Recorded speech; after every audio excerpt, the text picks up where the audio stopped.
दोस्तों, दिवाली का त्योहार था और इस बार कलेक्टर राजेंद्र सिंह ने सिविल ड्रेस में छुट्टियां मनाने का निर्णय लिया।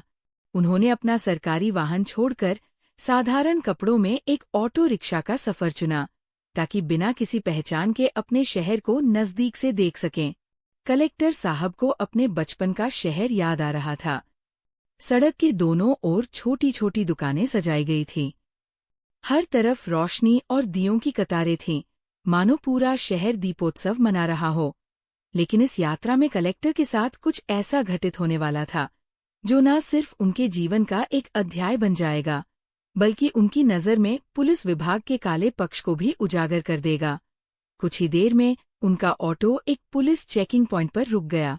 वहां 2 पुलिसकर्मी पहले से खड़े थे, और जैसे ही उन्होंने ऑटो को देखा, वे उसे रोकने का इशारा करने लगे। पुलिस वालों ने ऑटो को रुकवाया और ड्राइवर से पूछताछ शुरू कर दी। एक पुलिसकर्मी ने ऑटो चालक को धमकाते हुए कहा, तुम्हारा ऑटो चालान काट दूंगा, बिना परमिट के चलाने का हक नहीं है। ऑटो ड्राइवर ने हाथ जोड़ते हुए कहा, साहब, मैं गरीब आदमी हूँ। रोज की रोटी का जुगाड़ मुश्किल से होता है, आप चालान मत काटिए। कलेक्टर साहब चुपचाप बैठे हुए सब कुछ देख रहे थे। उन्होंने सोचा कि ये अच्छा मौका है पुलिस के बर्ताव को करीब से समझने का।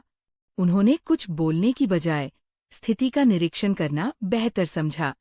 पुलिस वाले लगातार ऑटो चालक से पैसे की मांग कर रहे थे। ड्राइवर घबराकर माफी मांगने लगा।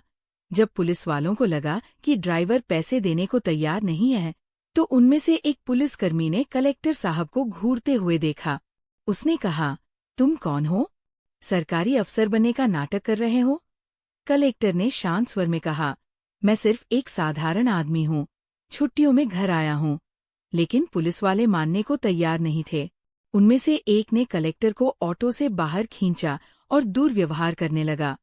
कलेक्टर ने अपना संयम बनाए रखा और इस पूरे घटनाक्रम को अपनी स्मृतियों में कैद करने का निश्चय किया। बात इतनी बढ़ गई कि पुलिस वालों ने उन्हें गिरफ्तार कर लिया और थाने ले गए। थाने पहुंचते ही एक सिपाही ने उन्हें देखा और तुरंत पहचान गया। वह सिपाही हक्का बक्का रह गया। उसने झट से कलेक्टर को सैल्यूट किया और अपने वरिष्ठ अधिकारियों को इस बात की जानकारी दी। थाने में मौजूद पुलिस वाले अब कलेक्टर की असली पहचान जान चुके थे।